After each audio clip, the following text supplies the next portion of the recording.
Attends, on va en parler tout de suite.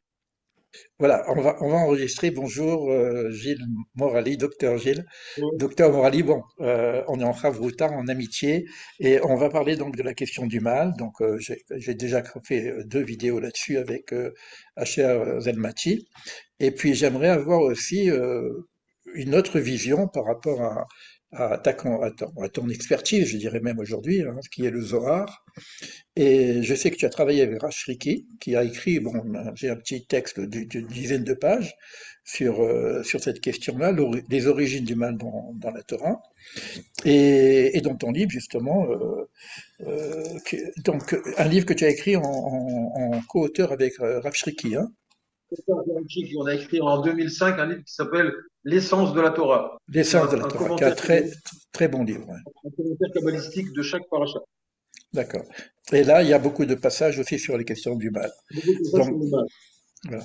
Alors, bah Et écoute, là, je vais terminer, je vais aller par la fin. En fin de compte, on distingue deux formes de mal. Il y a ce qu'on appelle le mal ontologique et le mal existentiel. Ça veut dire quoi?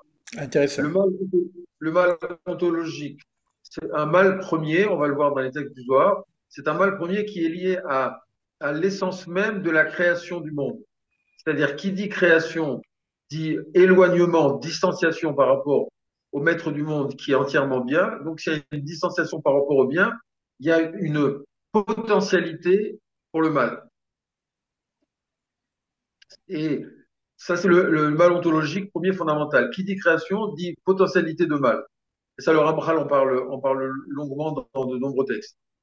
Et la deuxième forme de mal, c'est donc le mal existentiel, le mal que l'homme crée lui-même. C'est-à-dire que l'homme, que Dieu crée la potentialité du mal, et l'homme, de par ses actions, va transformer cette potentialité en réalité. Hein, il le dit clairement, par exemple, dans un texte qui s'appelle Dat Tevunot, le Ramchal, que chez Dieu, ça s'appelle Kum Velota Ase. C'est-à-dire, il y a une potentialité, mais ce n'est pas une réalité. Alors maintenant, ça veut dire que cette potentialité, le Zohar va en parler longuement, de ce mal fondamental. Euh, il y a plusieurs, alors, il y a plusieurs textes. Par exemple, on va prendre un texte qui apparaît dans Attends, je fais une parenthèse. ouais, Je vais prendre un petit peu la parole parce que ça me fait penser à un enseignement de Manitou qui disait on parle de tikkun, de réparation, il y a un tikkun qui ressemblerait à ce premier mal qu'on appelle le mal existentiel dont tu viens de parler, c'est la réparation des erreurs que j'ai faites. Donc ou même ouais, éventuellement un tikkun des erreurs que mon prochain a fait ou mes amis, mon groupe, ma communauté. Donc il peut y avoir un tikkun existentiel qui peut monter jusqu'à très très loin, qui peut monter jusqu'à la faute d'Adam Arishon même, hein. Mais il y a un tikkun, dit Manitou, d'une faute où on n'est pas du tout concerné, même pas l'humain, puisque c'est un tikkun avant la faute d'Adam Arishon, avant même, c'est carrément un tikkun qui vient du phénomène de la création. Et on serait donc amené, nous, à réparer quelque chose qui vient d'un principe de création qui est dû au créateur, quoi. C'est incroyable. alors, c'est ça, donc, la différence, c'est que Magneto a insisté beaucoup sur le fait qu'à l'opposé du christianisme, qui a appelé la faute d'Adam Rishon le péché originel, chez nous, il y a une possibilité de tchouva qui nous permet de faire ce tikkun-là, même jusqu'à Adam Rishon. C'est-à-dire que on n'est pas emprisonné par ce péché originel fondamental qui emprisonnerait toute l'humanité jusqu'à la fin des temps. Alors, ça, c'est la vision chrétienne. La vision juive, c'est la vision de l'espoir, c'est la vision du tikkun, c'est la vision de la tchouva. Mais Euh, plus encore dans ce que tu viens de dire, Gilles, c'est que pas simplement on peut monter jusqu'à la faute d'Adam Rishon, le premier homme, mais plus encore, pas la faute dans ce cas-là, c'est la façon dont Dieu a décidé de créer le monde qui est imparfait avec tout ce qu'on connaît, euh, quoi, hein. Donc, c'est-à-dire qu'on va travailler sur une imperfection qui n'est pas due de notre humanité, même si je remonte jusqu'à Adam Arishon. Donc, je vais réparer aussi, que bon, bah, tu vas certainement peut-être en parler, la brisure des vases, etc. Mais quoi qu'il en soit, c'est génial. C'est-à-dire, je participe à l'amélioration du monde tel que Dieu le voudrait, mais qui ne l'a pas fait. et que je dois Tout à finir. fait. C'est le sens du verset Asher bara Elohim la asot. Exactement. Rachid dit que la asot pour que l'homme vienne compléter la création du monde. C'est ça, on parle Et de ça, c'est ça, aussi de un la grand même chose. un grand du Manitou. Je crois qu'il y a marqué Vechen asa. Chen, ça veut dire à peu près. Ah Donc oui, il y a une exactement. différence entre ce que Manitou appelle la marchevet abriya, la conception, la pensée de la création, telle que l'a voulu Dieu, et la réalisation du monde. Il y a un hiatus, une césure que Dieu a voulu volontairement pour que l'homme justement puisse compléter ce qui manquait au monde. C'est Et énorme. C'est les énorme, ouais. Mekoubalim C'est disent exactement que ça, ouais. si Adam Arishon avait été côté, il aurait pu remonter au tikkun de ce qu'on appelle la Shfirat HaKelim. Exact, On va y ouais. arriver peut-être. Non, Donc c'est de la énorme parce brisure que du mal. dans Voilà. beaucoup de théologies, on a l'impression que le mal vient de la faute de l'homme principalement, que à la limite Dieu crée un monde parfait et que l'homme a déraillé, et il a fait ce qu'on est aujourd'hui. C'est vrai en partie, mais Dieu n'a pas créé un homme parfait. C'est là toute la différence, c'est-à-dire que nous devons parfaire quelque chose qui n'est pas terminé, mais du point de vue divin. C'est-à-dire que, et c'est pour ça que moi je dis souvent, l'imparfait est plus que parfait, car il nous permet de nous parfaire en permanence. Voilà.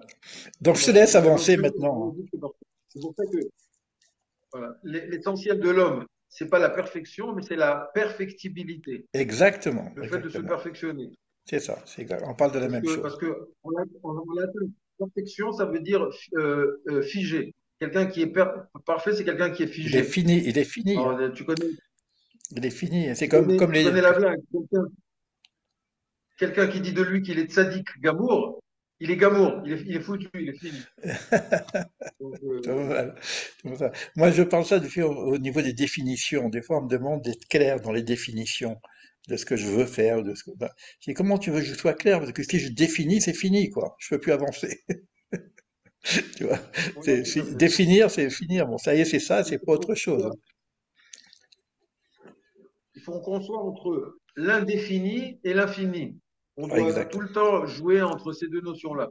Hmm. Quelque chose. J'ai écrit un livre entier qui s'appelle Science, médecine et judaïsme pour bien montrer que même les sciences sont indéfinies. Même les sciences qui se veulent exactes ne sont pas exactes. On est toujours dans une partie d'indéfini, dans une partie de ce qu'on appelle l'indécidabilité. On ne peut pas décider si une chose est absolument vraie ou absolument fausse.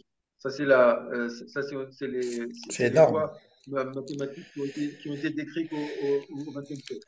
Et d'ailleurs, Et en science, on retrouve la notion d'incertitude, hein. Ben, la tout à notion fait, ça d'incertitude existe c'est la dans. loi de certitude. Et toute la mécanique quantique Exact, oui. évolue dans ce sens-là. Exact. Dans la notion d'incertitude, dans la notion d'imperfection, dans la notion qu'on ne peut pas cerner une chose, que de la notion de ce qu'on appelle un principe très important qui s'appelle le principe de non-séparabilité, que tout est unique, ça c'est extraordinaire. C'est vraiment, on voit que là, ça sera peut-être, on fera peut-être une discussion là-dessus, la relation entre la physique quantique et la Kabbale. On voit que cette notion Ah, d'unification de la nature, elle est présente dans toute la physique quantique. Ça se retrouve évidemment dans la notion d'unité, dans le judaïsme, dans la Kabbale en particulier. d'ailleurs, ça répond à une des questions, parce qu'on a été un peu en marloquette avec Acher sur cette question de l'origine du mal. Je parle de la deuxième vidéo principalement, où Acher, qui est très concret, qui est pragmatique, qui va arriver à des choses concrètes dans le réel. Et moi, toujours, je dis, bon, mais le réel, est-ce qu'on le connaît vraiment? Qu'est-ce qu'il veut pas aujourd'hui? Mais on ne le connaît pas. Et voilà, On le connaît pas. Il y a un grand, il y a un grand épistémologue, peut-être un grand épistémologue qui s'appelle Bernard d'Espagna, qui a écrit plusieurs volumes, plusieurs livres de physique et de philosophie pour dire, sa conclusion, c'est le réel restera toujours voilé. On n'arrivera jamais à descendre jusqu'à la finitude du réel. C'est-à-dire que, voilà. par exemple, on peut toujours, au niveau des particules, aller toujours de plus en plus petit au niveau du quoi, au niveau de l'électron et du quark, etc. Donc, même au niveau des sciences qui se considèrent comme exactes, ce qu'on appelle les sciences dures, même ça, il n'y a pas de, il y a pas de définition absolue. Alors, si c'est déjà ça dans le réel, alors qu'on parle de Dieu, les gens Voilà. veulent parler de Dieu parce qu'on peut, avec la capacité de le définir, comme si on parlait à une personne, tu vois. Moi, j'aime dire que parce que quand on parle de physique, là, bon, c'est comme ça, mais c'est sympa, je trouve, qu'on parle d'incertitude, et on parle aussi de la constante de Planck. Je veux dire qu'il y a une limite dans le connu, dans le connu. Bon, ben, c'est énorme ce qu'on arrive à connaître, mais il y a Tout une à fait. limite. Et moi, je dis, Dieu, il se planque dans la constante, derrière la constante de Planck, inaccessible. Tout à fait. Oui, on ne peut pas, c'est la 10 puissance moins 43 secondes, on ne peut Ouais, pas définir la matière, ni le temps, ni l'espace au-delà de cette constante-là. Donc c'est ce que disent tous les physiciens. Hawking, Stephen Hawking, qui était un incroyant, disait, je sais que le monde a été créé, donc ça voudrait dire peut-être qu'il y a un créateur. Il n'a pas osé le dire, mais c'est évident, le monde est créé, donc il y a forcément un créateur derrière. Mais ça la physique et les mathématiques ne peuvent pas dire ça de façon claire et nette, ou en tout cas, ils ne peuvent pas le réfuter. Nous sommes bon. dans quelque chose d'irréfutable. Bon, on s'incarne Donc, un peu, c'est tout. mais c'est très intéressant, très très intéressant. J'ai une question qui me vient comme Pour dire ça, hein, qu'on peut, oui, non, je dis ça pour dire qu'on peut être scientifique et homme de foi. Il y a aucune dichotomie entre ces deux domaines-là, intéressant, puisque intéressant, même les scientifiques n'arrivent pas à une définition jusqu'au bout des choses. C'est pas possible. intéressant. C'est une question qui me vient maintenant. Bon, après on rentre vraiment dans le sujet sur l'origine du mal. Euh, c'est vrai que quand on regarde, nous, l'énumération, surtout par rapport aux séphirotes, ça fait sifour, nombre, etc.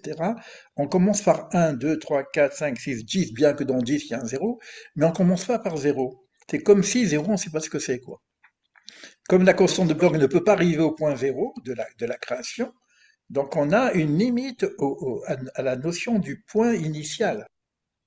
C'est pour ça qu'on ne parle pas tout à beaucoup fait. du zéro, quoi. Je sais pas, c'est une question qui me vient. Le zéro, c'est ça. Il y a des mathématiciens qui disent d'ailleurs que est-ce que le zéro est une entité réelle ou pas? Hein. Est-ce Ouais, que c'est est-ce que c'est une entité réelle? Est-ce que c'est une entité qui englobe tout le reste ou qui n'existe pas? Il y a des thèses entières qui ont été écrites sur le zéro. c'est intéressant, hein, c'est intéressant. Ouais. Et il y a un livre d'ailleurs d'Arthur Koestler qui s'appelle Le zéro et l'infini. Donc on évolue tout le temps entre ces deux dimensions-là. C'est intéressant. Bon, allez, mais bon, c'est un thème pour lui-même, hein, moi. Je crois que même faire un- une vidéo sur cette question-là, l'esprit quantique et la Kabbale, c'est énorme parce que aujourd'hui, la mécanique quantique, bon, personne ne voit comment ce que c'est, quoi. Je peux être en deux endroits en même temps. Bon, il y a des trucs énormes et c'est intéressant de voir par rapport à la Kabbale. Alors, on rentre maintenant dans la Kabbale et principalement dans la Kabbale du Zohar. Et puis, là, l'origine du mal. Et puis éventuellement son développement, parce que tu as parlé de deux niveaux, un problème d'origine et un problème de développement que l'homme peut ensuite être responsable. Donc on a vraiment les deux niveaux, quoi. Alors on t'écoute. Après cette belle introduction, on t'écoute. Alors, le Zohar insiste beaucoup sur justement sur ce mal ontologique. Comment est-ce que Dieu a quelque part créé cette potentialité du mal? Ça correspond à quoi? Alors, il y a un texte dans la troisième partie du Zohar. Tout le monde sait que le Zohar est divisé en trois livres. Le premier livre, c'est Bereshit, le deuxième livre, c'est Shemot, et le troisième livre donc, regroupe Vaïkra, Bamidbar et Devarim. Donc D'accord. ici, on est dans le troisième livre, à la page 70, et le Zohar dit la chose suivante. Viens et vois, Dieu a créé 10 couronnes de sainteté, Ateret Kedoshot, les malas. Et Dieu s'entoure euh, de ces euh, de ces 10 couronnes et s'habille d'elles. Voilà, donc ça c'est une notion très importante, la hitlapshut, c'est que tout est habillé de tout, c'est-à-dire que nous retrouvons une trace divine dans tous les éléments de la nature. Il n'y a pas de hiatus entre le créateur et la créature. Nous sommes sur un continuum. Et cette idée-là est fondamentale parce que si Ras Shalom on crée une séparation entre Dieu et la créature, alors ça serait la place pour la Vodazara. Ça veut dire qu'il y aurait des forces intermédiaires indépendantes. Et ça, non, c'est pas possible. Donc c'est pour ça, cette notion de hit lapshut, littéralement, que Dieu s'habille est présent dans toutes les forces, c'est quelque chose de fondamental dans tout le Zohar et dans toute la Kabbale en général. Oui, Et Gilles, là, je m'excuse. Parce que c'est vrai qu'il y a des confusions là-dessus. Bon, d'abord, la notion d'habillement, Itachut, pour reprendre ce qu'on a dit tout à l'heure, c'est que Dieu lui-même, on ne peut pas le connaître, mais on peut connaître on peut le connaître à travers ses habits, c'est-à-dire les fonctions qu'il a dans ce monde. Ça, c'est une première chose hein, sur laquelle on est OK. Là, j'ai quand même une question, Gilles, par rapport à ce que tu dis. Ça, c'est parce que c'est des questions qu'on me pose, hein, sur lesquelles j'ai même pas répondu d'ailleurs. Parce qu'on parle de euh, les séparer, que la créature, on la considère comme séparée. C'est comme s'il y a un cloisonnement entre le créateur et la créature. Et là, tu dis le contraire, qu'il n'y a pas de Non, séparation. il n'y a pas de cloisonnement. Et même, j'ai dit clairement, la Neshama, qui est une partie intégrale de l'homme, Chelek, Eloka, Mima'al, c'est une partie divine qui vient d'en haut. Donc il y a pas de séparation, bien sûr que non. Nous sommes Betselem Elohim, nous sommes à l'image de Dieu. Pourquoi on nous Et c'est appelle quoi Betselem alors Elohim? pourquoi on nous appelle les Nifradim? Parce que Dieu a deux dimensions, une dimension transcendante et une dimension immanente. C'est D'accord, pour ça qu'on l'appelle Kadosh Baruch Hu. Kadosh, ça veut dire quoi Kadosh? Ça veut dire séparé. c'est ça. Donc Dieu a une dimension dans laquelle il est séparé du monde. Donc c'est Dieu en temps, au niveau de son essence. Le Ramchal dit dans le livre qui s'appelle Le philosophe et le kabbaliste, quand on parle de Dieu, il faut bien séparer trois dimensions, trois modalités. La première modalité, c'est son essence. L'essence de Dieu, on ne peut ni en parler, ni même y penser. C'est quelque chose qui est insaisissable par définition. Ensuite, il y a la volonté de Dieu, la première phase de sa volonté qui est que le Ramchal appelle Aretsono Bilti Tachliti, une volonté qui est infinie, qui n'est pas encore reliée au monde. Et la troisième modalité de Dieu, c'est Retsono Tachliti, la volonté qui a une finalité. La finalité, c'est quoi? C'est la création du monde. Donc c'est Dieu comme roi du monde, Dieu comme créateur. Et de cela, nous avons non seulement la possibilité, mais la mitzvah d'étudier qui est Dieu en tant que roi du monde, en tant que créateur du monde. C'est toute la Kabbale. D'accord. Qui est Dieu, créateur du monde? Donc, Et de ce Dieu, créateur du monde, il y a une donc, relation directe, immédiate, permanente avec les hommes, avec toute la nature, avec tout ce que nous faisons. C'était la dimension Elohim. Elohim d'accord. et la dimension Elohim est présente dans tout ce qui se passe dans le monde. Ce sont D'accord. toutes les forces présentes dans le monde. C'est le Dieu en toute Mais chose. C'est le Dieu en toute chose, donc le Dieu également en nous-mêmes. Donc cette partie de Dieu qu'on appelle Elohim, créateur, elle est en proximité, en conjugaison, je dirais même, pour pas dire proximité, en conjugaison avec la tout à nature, fait, avec l'homme, avec l'humain. Et cette partie qui est Nifradim, tout à fait. c'est, en moins on a une réponse ici, c'est la partie de l'essence divine. L'essence divine, c'est Voilà. autre chose. Voilà, d'accord. C'est la notion de retard. Donc au moins on a On déjà cette réponse. n'y a pas accès. On n'y a pas accès. Voilà. D'accord. Mais Donc, Dieu, en tant que créateur et en tant que roi du monde, évidemment, il y a une relation extrêmement intime, je dirais. C'est toute la chassidoute a complètement renouvelé cette dimension-là de la proximité, de l'intimité entre Dieu et le monde. Et tout le livre de Shir Hashirim n'est qu'une ode à cette proximité-là, à cette recherche. Je veux dire, toute la chassidoute, la prière, le fait le fait de faire des mitzvot, c'est justement pour renouer en permanence avec cette proximité. super. Donc, Donc je partagerai Dieu, cette partie-là avec un des élèves de notre groupe qui a posé la question, mais je préfère qu'il écoute la vidéo et comme ça il comprendra un peu plus facilement. Alors finalement, ce dont on parle, c'est pas le mal, c'est le bien. Cette proximité, c'est le bien. Alors maintenant, on va parler du tout à mal. fait. Alors maintenant, on va parler du mal. Voilà. Voilà. Et regarde ce que dit Dieu, ce que dit Dieu, ce que dit le Zohar. Vehu hem, vehem hu. Les couronnes, donc les 10 couronnes qui sont évidemment une allusion aux sphérotes, ces couronnes, lui lui et les sphérotes ne font qu'un. Lui et c'est les sphérotes, et les sphérotes, c'est lui. Waouh.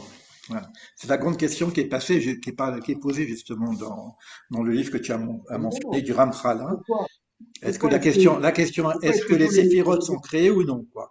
Si c'est émané, c'est lui. Si c'est créé, c'est plus lui. Donc c'est la vraie question qui est posée justement dans ce livre, comment dire, le euh, tu- philosophe et le le- kabbaliste? voilà, exactement, qui est traduit en français d'ailleurs, hein. Oui, bien sûr, par Joël Ancel, aux éditions Lafayette. Exactement. En français, le titre, c'est déjà, tu peux me rappeler le titre du français? Le philosophe et le kabbaliste. Exactement, voilà. Donc là, mais c'est la Encore question de base qui est posée. un- D'accord. Alors, d'après ce qu'on vient de lire, les séphirotes ne sont pas créés. Voilà, tout à fait.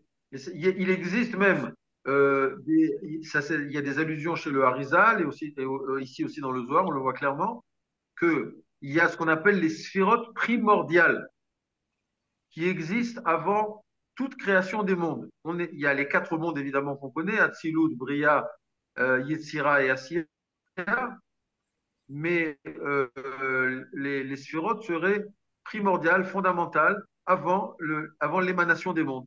Donc le Zohar le dit clairement ici, il y a unification, il y a unité entre Dieu et les sphérotes. Ok. C'est-à-dire que Dieu, pour se manifester, sa lumière doit se diffracter en 10 lumières différentes. C'est-à-dire, on ne pourrait pas comprendre les actions de Dieu s'il n'y a pas une différenciation entre le recette de Dieu et le digne de Dieu, entre la bonté de Dieu et la rigueur de Dieu. Donc, il y a une nécessité de diffraction en 10 espaces différents, en 10 réceptacles différents, pour que donc les manifestations de Dieu soient claires aux yeux des créatures. Alors, on est bien Et ça, d'accord que ce principe, même s'il est avant la création, il est du point de vue de la création. Parce que avant le point de oui, vue de la création, bah, c'est l'essence de Dieu, on peut rien dire. Parce que là, si tu veux, on voit une ouais, multiplicité de manifestations divines ou d'habillages, puisqu'on a parlé de l'Evushim. On a dix formes d'habillage, en tout cas, de valeurs, d'attributs divins qui vont se présenter par les séphirotes, mais qui sont du point de vue de la création. On ne peut pas discuter de tout à Dieu en fait. dehors du point de vue de la création. Et parce que avant la Non, mais création, on n'a rien à dire, on ne sait pas quoi dire. Et là, il y a. le Zohar le dit. Il y a un passage dans Bereshit, page 15a du Zohar, qui dit avant la création, Dieu et son nom étaient seuls et remplissaient tout.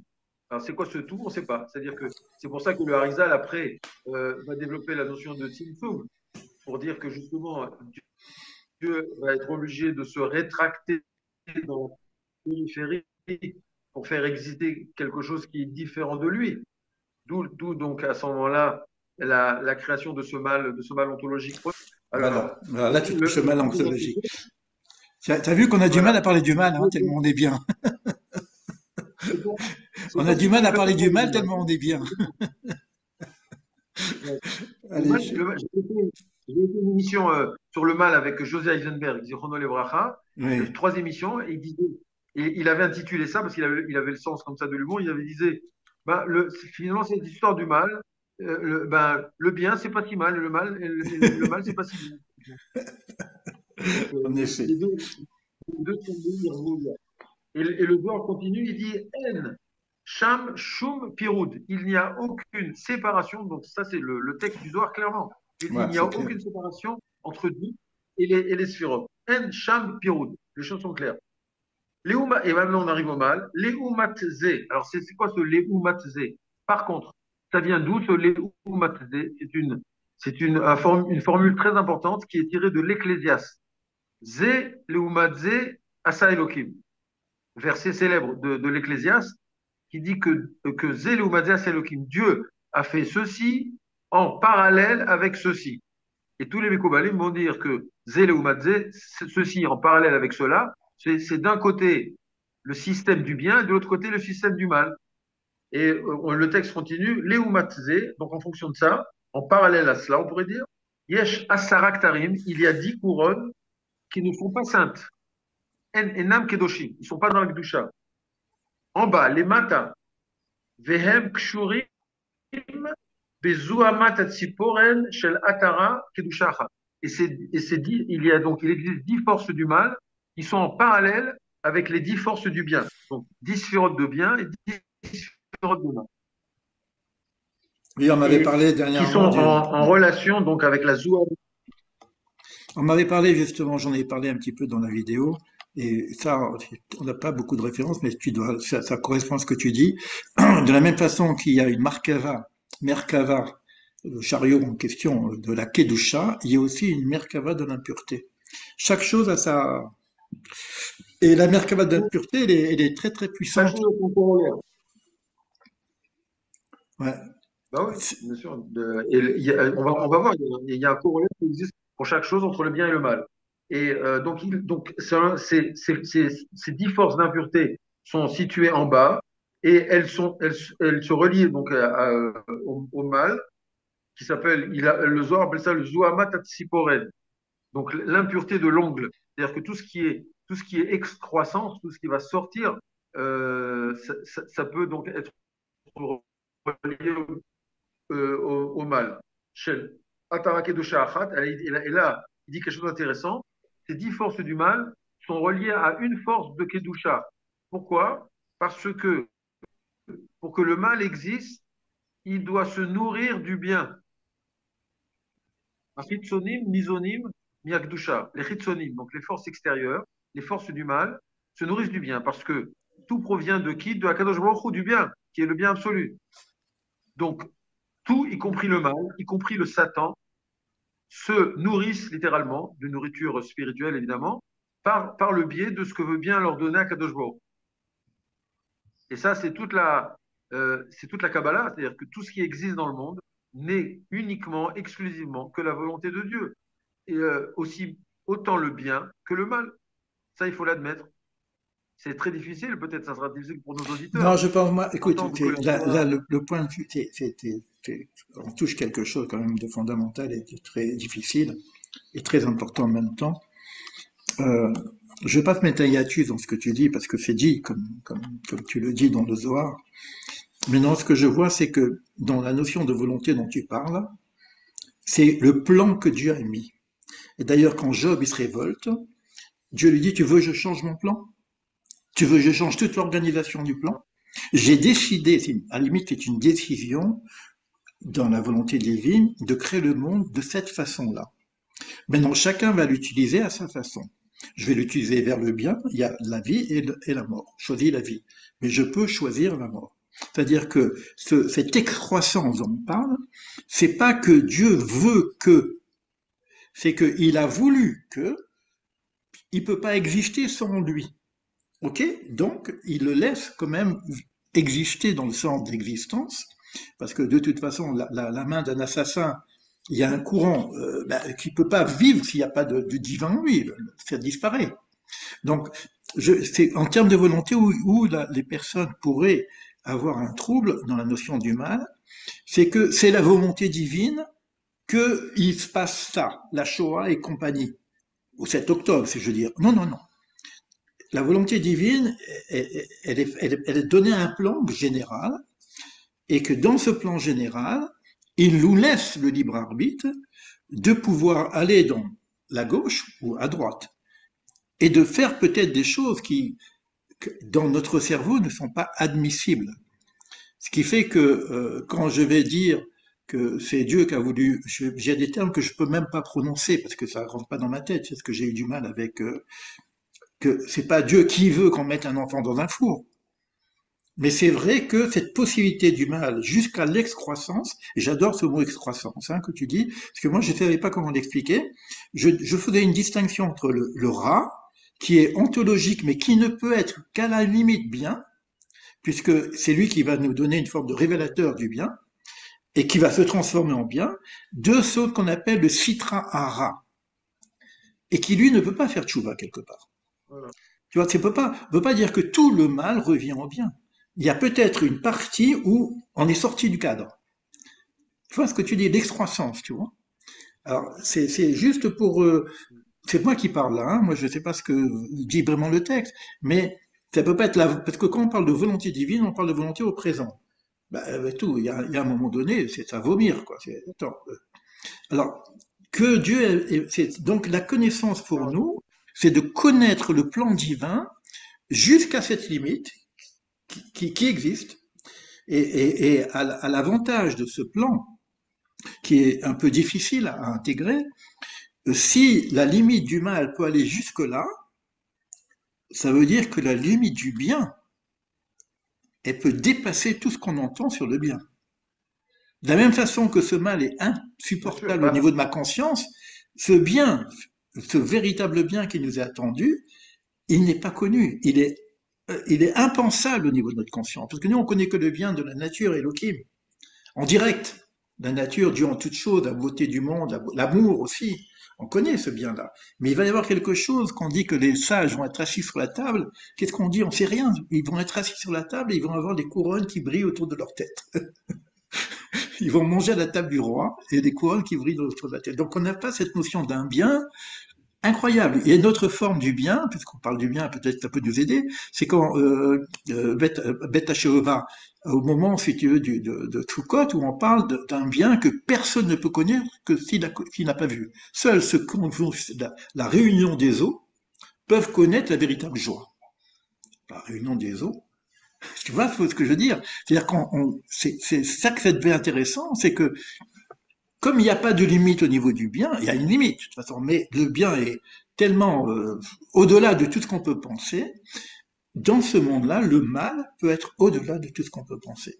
Voilà ce que je fais comme moi ça m'aide hein, ce que je dis hein, parce que c'est vrai que j'ai été j'ai Non, non, non. Deux, deux remarques. La première remarque, effectivement, ce que tu dis, ça va dans le sens de ce que je disais, à savoir le mal ontologique premier, qui n'est qu'une potentialité de mal, et le mal bravo existentiel, qui est la transformation de cette potentialité en réalité par les actes de l'homme. bravo Donc, merci maintenant, tu as parlé du libre arbitre. Alors, il faut savoir que et le libre arbitre est très, très, très difficile à comprendre. Il faudra, on peut, moi, j'ai beaucoup écrit, beaucoup réfléchi là-dessus. Et la conclusion, c'est que si le libre arbitre existe, et c'est pas évident, il y a des écoles comme par exemple, l'école de Isbiché qui dit qu'il n'existe pas du tout. Si le libre arbitre existe, il est en tout cas très limité. Le Zohar va dans ce sens-là, puisque le Zohar va nous dire que l'homme va être déterminé en grande partie par la façon même dont ses parents l'ont conçu. Déjà, à la conception, on a déjà un déterminisme existentiel de ce qui va, de la façon dont la personne va se conduire par la suite. Donc le libre arbitre est très limité et le Ramchal dit que finalement le libre arbitre est est finalement une illusion. C'est une illusion pour permettre à l'homme d'agir. Parce que s'il n'avait pas cette illusion-là, il ne ferait rien. Alors effectivement, maintenant, il y a une partie, peut-être une partie très limitée. Moi, je dis toujours que c'est comme une histoire de pièce de théâtre où c'est Dieu donc qui a écrit le scénario. Il sait très bien comment ça commence et comment ça se termine. Sur la scène, il laisse les acteurs improviser, mais comme c'est lui qui a formé les acteurs, il sait très bien comment ils vont improviser. bon Donc moi nous, c'est une question qui m'intéresse beaucoup mais ça demande vraiment d'un développement et moi pour on moi demande un développement. pour comprendre une question Maintenant, donc, ouais, donc voilà ce que dit le texte. Donc, il y a vraiment un parallèle entre les deux systèmes, qu'il y a une nécessité que le mal soit nourri par le bien, donc qu'il n'y a pas il y a pas d'indépendance totale du mal, sinon on tomberait dans la kfira de dire qu'il y a deux réchouillottes, qu'il y a deux formes fondamentales donc, entre Dieu et son contraire, alors que évidemment c'est pas le cas, puisque même dans le livre de Job, on voit que c'est Dieu qui décide de laisser faire le Satan. Donc ça, c'est le mal ontologique. Maintenant, le Zohar a un autre texte pour nous dire le, pourquoi est-ce que le mal est tellement prégnant dans le monde. Et le Zohar va interpréter la fin de la parashat Vayishlach qui parle des rois d'Édom qui ont régné avant les rois d'Israël. Hein, Amelachim, Shemalchul Lifnei Malchei Israël. Et c'est un texte que le Zohar interprète de la façon suivante, que ce sont les forces du mal qui vont être prédominantes pendant tout le temps de l'histoire, avant qu'il y ait le Mashiach, avant qu'il y ait le bien. Pourquoi? Parce que c'est la notion du fait que l'écorce précède le fruit. Voilà, on est juste avant tout Bishvat. Donc à chaque fois qu'on mange un fruit avec une écorce, il faut comprendre qu'en enlevant l'écorce, on enlève le mal pour arriver au bien, pour arriver au fruit lui-même.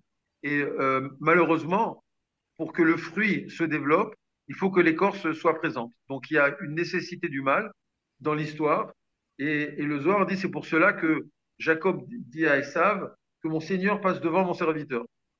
Et le Zohar dit que c'est ce qui explique tout le sens de l'histoire de l'exil pendant 6000 ans, où Jacob à accepter dans l'essence même, dans l'origine même de l'histoire du peuple juif et des 70 nations, que les 70 nations, et surtout Esav, passent, et donc les forces du mal passent devant lui pendant tout le temps de l'histoire. Donc voilà ce que dit le texte du Zohar. Donc c'est dans le Parashat Vaishlar, page 177b. Viens et vois. Voici les rois qui régnèrent dans la terre d'Édom. Dans la terre c'est quoi? Dans le côté de son degré qui est le degré de Esav, dont il est dit Esav, c'est Édom. Et tous ces rois proviennent du côté du souffle impur. Voilà, Sitra Acha. Donc le Zohar, évidemment, utilise cette expression qui est devenue célèbre maintenant, Sitra Acha, l'autre côté. C'est ça, Hein, ouais. c'est ouais, la Sitra Acha. C'est comme ça que le Zohar appelle le mal. Et pourquoi le texte dit avant qu'un roi ne règne sur les fils d'Israël? Donc il y a 8 rois d'Édom qui vont régner sur les fils d'Israël avant qu'Israël ne règne, parce que les 10 degrés se tiennent aux portes d'en bas, les premiers. Et il y a un commentaire très important du Rav Shimon Lavi qui s'appelle le commentaire du Ketem Paz, qui a été écrit au XVIe siècle, et qui dit que la sagesse de Dieu a convenu que le règne des Saves devance le règne d'Israël, car la clipa est la première chez ceux d'en bas, étant proche d'eux. C'est ainsi qu'elle gouverne au début ceux d'en bas. Et ces degrés de la clipa sont les premiers en bas, mais les derniers en haut, à partir des portes extérieures. Donc voilà là ici tout le sens de l'histoire, de la clipa qui précède, de l'écorce qui précède le fruit. Et le Zohar continue, c'est pourquoi Jacob dit à Esav, que mon Seigneur passe devant son serviteur. Les degrés des saves sont les premiers à entrer, aussi avant qu'un roi ne régnât sur les fils d'Israël, car jusqu'à présent n'est pas venu le temps pour le royaume du ciel de régner et de s'unir aux fils d'Israël. Et il dit donc que mon Seigneur passe devant son serviteur. C'est pas, mais ça c'est le temps de l'histoire, mais à la fin des temps, qu'est-ce qui va arriver? Et quand auront d'abord régné ces degrés-là d'impureté, ensuite, le royaume du ciel s'éveillera pour régner sur les êtres d'en bas. Et lorsqu'il commencera à s'éveiller, il a débuté par la plus petite des tribus, ce qui exprime, voici Benjamin le plus jeune qui les conduit. Et c'est pourquoi la royauté commença avec Shaoul qui venait de la tribu de Benjamin. Donc, on voit que ici, tout le sens de l'histoire est relié à la difficulté de vaincre ce mal existentiel qui traverse toute l'histoire. Et l'histoire doit commencer par cela. Parce que, comme dit le Ramchal, pour comprendre l'unité de Dieu, ce qu'il appelle le Gilou Yehudo, il faut passer par une chose et son contraire. En or nikar el mitora chocher. Nous ne pouvons comprendre la lumière que si nous sommes passés d'abord par l'obscurité. C'est le sens du jour juif. Nous commençons le jour, la nuit, et après le jour. Donc Oui, ce Zohar décrit bien oh, toute l'histoire, toute la dynamique de l'histoire, malheureusement, qui est une dimension dialectique où on passe du bas vers le haut, du haut vers le bas, alors, des ténèbres vers le lumière. Donc c'est pour ça alors, que c'est quelque part une nécessité du mal dans le sens de l'histoire. oui, alors là, bon, évidemment, il y a tellement de questions qui peuvent se poser. D'abord, ça parle un petit peu comme le Bahir, hein, puisque le Bahir, il parle de cette lumière qui est dans les Sherakim, dans les ténèbres en tout cas. La question qui se pose, et elle est peut-être un peu délicate, si on prend cet exemple, l'écorce dans un fruit, il protège le fruit. Est-ce à Non, dire que pas. est-ce à dire que le mal protège le bien? Est-ce que Il faut, est-ce que ce mal en question voilà. nous protège? Et attends, ça c'est une première question, hein. Et après tu vas répondre parce que je sais que tu as écrit là-dessus. La deuxième question, ça va ramener sur le Shirachirim d'ailleurs. La deuxième question, si ce fruit nécessite une écorce, il ne faut pas enlever l'écorce avant qu'il ne le veuille. Et je reprends le verset de Shirachirim, n'éveillez pas l'amour avant qu'il ne le veuille. C'est-à-dire que si j'enlève l'écorce du mal avant qu'il ne le veuille, pour exprimer l'amour, qui serait le fruit, à ce moment-là, il y aurait un risque de pourrissement de l'amour. du bien. Donc c'est deux questions, hein. Le bien, Est-ce, tu vois, c'est on t'entend mal, hein, vas-y. alors, est-ce que le mal protège le bien? J'appelle pas ça comme protection, mais j'appelle ça comme possibilité pour le bien d'arriver à maturation. C'est différent. Donc, D'accord. pour que le bien puisse éclore, le Zohar considère qu'il n'y a pas d'autre choix, c'est toute la Torah. Il Il faut faut neuf. passer Hein. par une période de Tohu et de Bohu et de Rocher et de Tehom. Il faut. Tu sais comment le Midrash dit que ce deuxième verset de la Torah est une allusion aux quatre exils, hein, puisque Tohu, c'est l'exil de Babylone, Bohu, c'est l'exil de Perse et de Madaï, Rocher, c'est l'exil de Grèce, et Tehom, c'est l'exil de Rome. Et c'est aussi une allusion à la destruction des deux Beth Mikdash. Et c'est le deuxième verset de la Torah. Non, tout de suite après Bereshit Bara, on a Tohu et Bohu. Et c'est ce qui fait dire au Harizal qu'il y a une nécessité de passer par ce qu'il appelle la Shvirat HaKelim, la brisure des vases, tout de suite après la création du monde, pour qu'il y ait justement une phase de recul, une phase de destruction, pour qu'il y ait une phase de reconstruction. Toute l'histoire du monde est fondée sur ce triptyque fondamental qui est le suivant: création, destruction, reconstruction. Et la reconstruction devenant plus élevée que la création première, grâce au travail de l'homme, grâce à la maturation qui s'est faite au cours des 6000 ans de l'histoire. L'histoire ne peut évoluer que de façon dialectique. Il faut malheureusement passer par des phases du mal, par des phases de destruction pour arriver à une phase plus grande de reconstruction. Et, toute la Torah n'est qu'une suite de ce triptyque-là fondamental. On voit ça, par exemple, au niveau du Reta Hegel. Quel est le jour le plus saint de l'année? C'est Yom Kippour. Qu'est-ce qui a provoqué, qu'est-ce qui a amené le fait que Yom Kippour existe? Le Reta Hegel. Sans le veau d'or, il n'y aurait pas eu Kippour. Sans le Tohu Vebohu, sans les exils, il n'y aurait pas eu le retour d'Israël et et le désir profond d'Israël de revenir sur sa terre. Donc il faut un éloignement pour provoquer de nouveau après de nouveau que les deux partenaires, que Dieu et son épouse, c'est-à-dire Am Israël, se retrouvent ensemble. Donc il y a toujours cette dialectique-là d'éloignement et du rapprochement en permanence. C'est vrai au niveau de l'histoire avec un grand H, c'est vrai au niveau de l'histoire pour chacun de nous au niveau avec un petit H, et donc ça traverse tout. Donc c'est une nécessité fondamentale, ontologique, de cette destruction, donc de l'apparition du mal, pour qu'il y ait après une reconstruction. Le Ramchal le dit clairement dans le Dat Tevunot. Il dit là-bas que pour que le bien apparaisse, pour que le Mashiach apparaisse, il dit comme ça, c'est ces mots, il faut une quasi-destruction du monde. Quasi-destruction du monde pour que le bien apparaisse à la fin des temps. Il n'y a pas d'autre choix au niveau historique, psychologique, à tous les niveaux, sociologique, tous les niveaux. On doit passer par cette phase dialectique. Et Et c'est-à-dire que c'est la raison. Le Maharal l'avait déjà bien avant Hegel. C'est pas Hegel qui a inventé la dialectique de l'histoire, c'est le Maharal déjà qui a dit cette phrase à Eder Kodem et Havaya. L'absence précède l'existence, précède le plein. C'est comme ça que ça fonctionne. Malheureusement, on n'a pas le choix. Et c'est comme ça, c'est que comme ça qu'on peut comprendre le sens de l'histoire.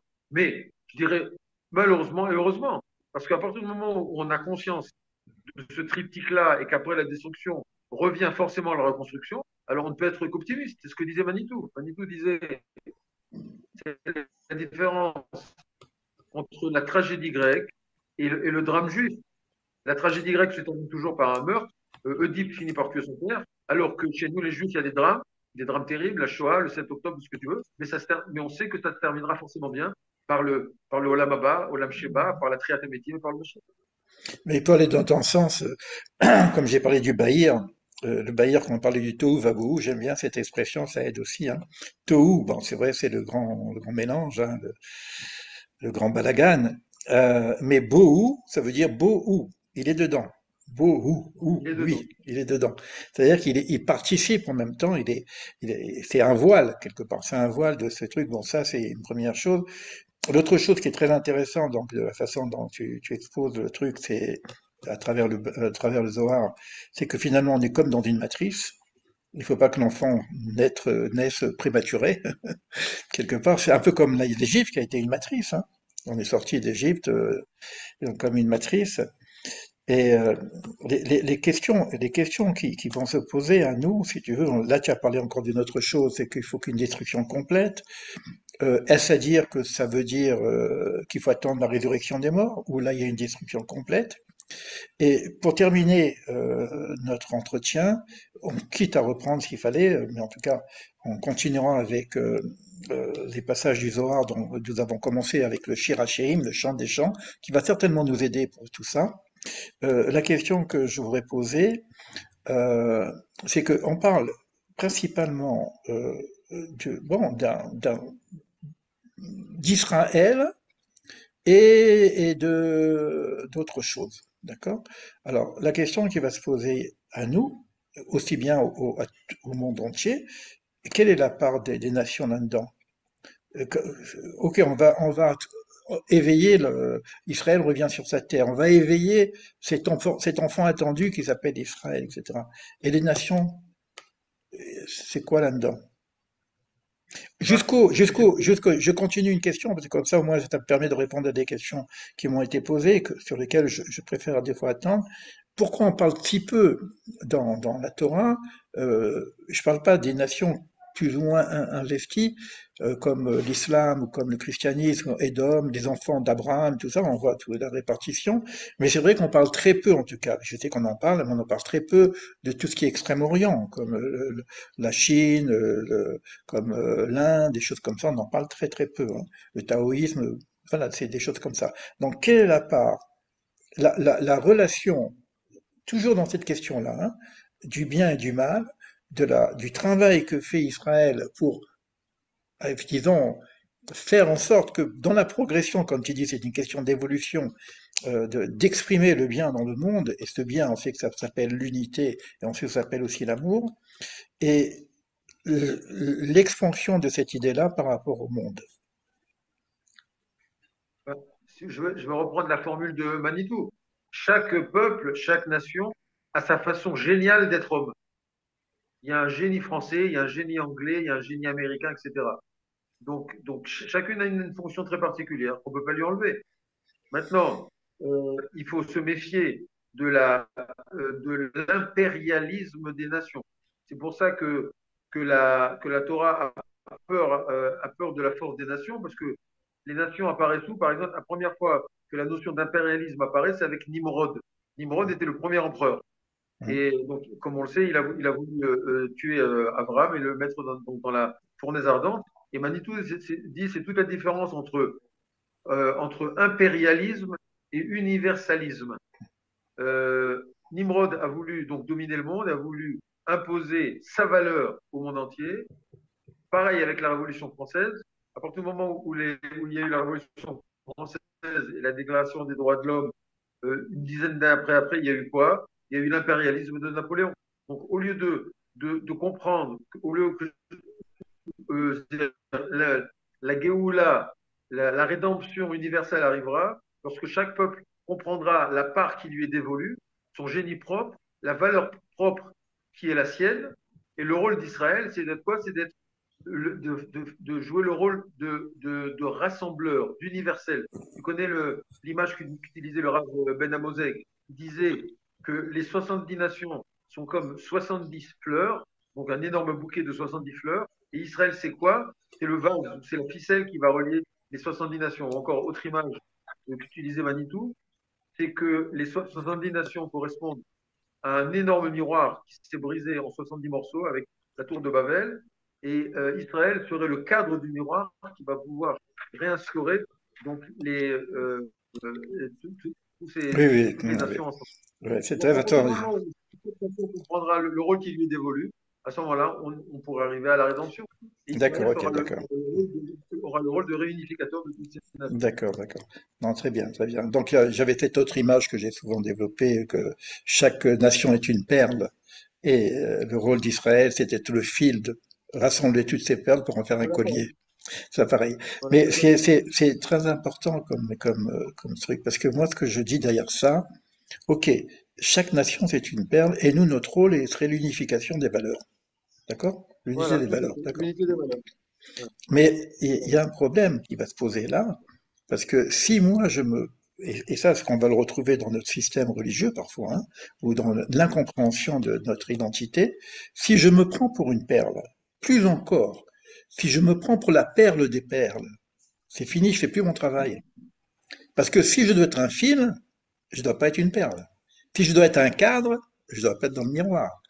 Tu vois ce que je veux dire? Ah Par oui, rapport à toutes ces images-là, c'est nous, que la valeur d'unification, la valeur de l'unité, n'est pas une valeur spécifique qui serait non, bien sûr. éventuellement meilleure que les autres, plus grande que les autres. C'est une Non, non, notion d'unification. Ça change tout tout. à fait.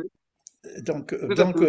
donc la Le notion de rôle du peuple, judaïsme, c'est l'unification, l'unité des valeurs. oui, Le oui, rôle et du juif, souvent, c'est capable et c'est là où d'unifier on comprend des pas. valeurs opposées. Et c'est là où on comprend pas lorsqu'on parle du peuple élu, comme si on est le chouchou du bon Dieu, donc on serait les meilleurs par Non, non, rapport bien aux sûr. autres. C'est C'est un surplus de responsabilité. c'est C'est ce que vrai, c'est disait là vrai. aussi le rabbin Amoseg. C'est un surplus de responsabilité, pas une valeur ajoutée. Exact, exact. Bon, en tout cas, on a beaucoup de choses à apprendre là-dessus. Encore Oui, sur le mal, certainement.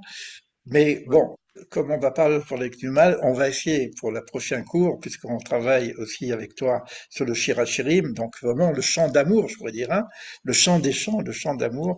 On va travailler sur ce principe de base qui est finalement l'unité. Moi, je dis souvent c'est que cette notion d'unification, c'est aussi 1 Echad égale 13, Ahava, amour égale 13. C'est-à-dire que quand on parle Tout à d'unité, on fait, parle d'amour aussi, tu vois. Et c'est vrai que le tout à fait. Shirachirim va nous peut-être nous aider à comprendre cette partie qui est une autre forme d'unification quelque part, hein, qu'on appelle l'amour. Donc Bien sûr. je te donne rendez-vous à lundi D'accord. attends, non, non, on en reparle un petit peu par rapport à lundi, parce que je pars en France, hein. Je pars en France pour Ah, d'accord. justement régler toutes mes affaires. En tout cas, merci pour cet échange. On aura peut-être à y revenir. On aura peut-être d'autres échanges un peu comme tu l'as proposé sur le quantique des quantiques, pas le quantique des quantiques, la notion quantique, la mécanique quantique. Ensuite, Et ouais, c'est aussi. aussi quantique des quantiques, c'est aussi une mécanique quantique de l'amour, hein. C'est vrai. Tout à fait. Donc, je te dis à bientôt. Je À reprendrai bientôt. rendez-vous avec toi pour le Ouais. Shirachirim, le Cantique des Cantiques. Et puis, on avance un petit peu comme on fait. On sera routard comme ça. Moi, j'adore cet échange. J'apprends, on apprend, tout le monde apprend, tout Moi le monde est aussi. content. Non, Et parfait. Merci. Merci à toi. ok, allez, je te dis à bientôt. À bientôt. À bientôt. Bye. Bye, tout.